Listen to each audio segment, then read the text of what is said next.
Assalamualaikum warahmatullahi wabarakatuh. Halo hai semuanya. Kembali lagi bersama aku Marta Nur Fadila dengan NIM 2313480 dari kelas BKI 6C.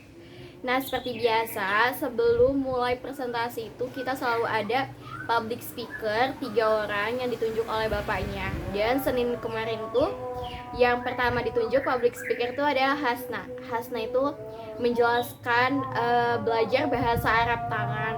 Jadi tuh kayak seru sih ya.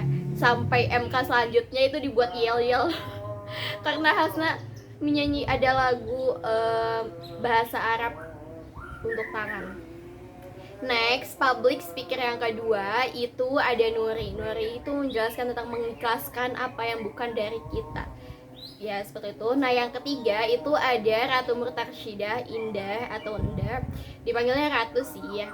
Panggilannya Ratu. Itu dia menjadi host live karena dia mempunyai pengalaman juga host live ya. Next, setelah public speaker 3 orang, selanjutnya itu ada presentasi. Nah, di presentasi kelompok 3 itu adalah aku. Nah, pas kelompok 3 itu judul presentasinya adalah perbedaan dan persamaan ceramah dan motivasi serta praktik menyusun pesan atau bahasa motivasi dan persuasi. Nah, baik langsung saja masuk ke materi. Yang pertama yaitu perbedaan dan persamaan antara ceramah dan motivasi. Persamaan antara ceramah dan motivasi adalah keduanya sama-sama membentuk komunikasi lisan di depan umum yang bertujuan menyampaikan pesan kepada audiensnya. Nah, selain itu juga, keduanya juga bertujuan mempengaruhi pola pikir, sikap, maupun perilaku pendengar sehingga membutuhkan kemampuan komunikasi yang baik agar pesan dapat mudah dipahami. Sebelumnya maaf banget kalau suara aku agak berbeda dan ini ya, soalnya aku lagi flu, lagi kurang badan ya. Oke, next, sedangkan perbedaan motivasi lebih bertujuan memberikan semangat dan dorongan agar seseorang lebih percaya diri dan mau bertindak lebih baik. Sementara ceramah itu lebih fokus pada penyampaian informasi, pengetahuan, atau nasihat. Nah, dalam penyampaiannya, motivasi biasanya menggunakan bahasa yang inspiratif, persuasif, energik, ya, dan membangkitkan emosinya audiens. Sedangkan ceramah itu lebih formal, terstruktur, dan fokus pada isi materinya. Motivasi juga lebih menekankan perubahan sikap dan tindakan nyata setelah mendengarkan pembicara, sedangkan ceramah itu lebih menekankan pemahaman terhadap materi yang disampaikan. Nah, selanjutnya masuk pada materi praktik menyusun pesan nih teman-teman. Nah, praktik menyusun pesan adalah proses merancang dan menyampaikan informasi agar mudah dipahami serta mencapai tujuan komunikasinya. Penyusunan pesan yang baik untuk menciptakan komunikasi yang efektif dan menghindari kesalahpahaman maupun konflik. Dalam menyusun pesan, terdapat 3 tahapan utama, yaitu perencanaan pesan, menyusun pesan, dan revisi pesan.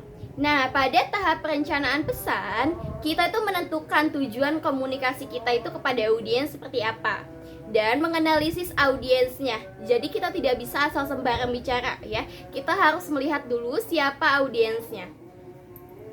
Nah, memilih ide pokok dan menentukan media komunikasi yang sesuai.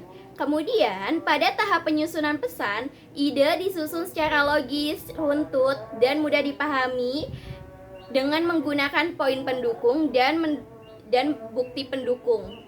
Lalu, tahap revisi pesan dilakukan dengan memeriksa kembali isi, bahasa, tata letak, dan penulisannya agar pesan itu menjadi lebih jelas dan lebih menarik. Berikutnya yaitu praktik menyusun bahasan. Dalam mengembangkan suatu bahasan atau pidato, ya terdapat beberapa teknik yang dapat digunakan, yaitu yang pertama, penjelasan, yaitu memberikan keterangan sederhana tentang suatu hal.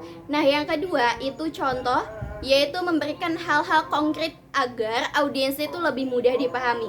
Yang ketiga, ada analogi, yaitu membandingkan 2 hal yang menunjukkan persamaan atau perbedaannya. Nah, yang keempat itu ada testimoni, yaitu menggunakan pendapat ahli, kutipan, atau dalil untuk memperkuat pembicaraan. Yang kelima itu ada statistik, yaitu menggunakan data angka yang memperjelas dan meyakinkan audiensnya. Nah, selanjutnya materi tentang motivasi. Motivasi itu merupakan dorongan dari dalam diri individu untuk mencapai keberhasilan dan tujuan yang diharapkan. Nah, motivasi itu sangat penting banget loh teman-teman. Menurut Hasibuan, terdapat dua jenis motivasi, yaitu motivasi positif dan motivasi negatif. Nah, motivasi positif itu dengan memberikan penghargaan atau hadiah kepada seseorang yang berprestasi baik. Yang kedua, itu ada motivasi negatif, yaitu motivasi dengan memberikan hukuman agar seseorang itu lebih disiplin atau meningkatkan kinerjanya. Nah, kemudian materi yang terakhir yaitu persuasi. Persuasi adalah seni atau cara komunikasi untuk mempengaruhi orang lain agar mengubah sikap, pandangan, maupun perilaku mereka. Dalam komunikasi persuasif terdapat dua unsur utama, yaitu komunikator sebagai penyampaian pesan dan komunikan sebagai penerimaan pesan. Nah, tujuan utama komunikasi persuasif adalah menciptakan perubahan pada audiens, ya, baik perubahan sikap, keyakinan, maupun perilaku. Untuk mencapai tujuan tersebut dapat menggunakan bahasa yang emosional, argumen yang logis, serta memanfaatkan kredibilitas pembicara. Nah, selain itu, dalam membuat pesan persuasif kita juga perlu memahami karakteristik audiens, ya, terlebih dahulu agar pesan yang disampaikan itu lebih efektif dan di tepat sasarannya.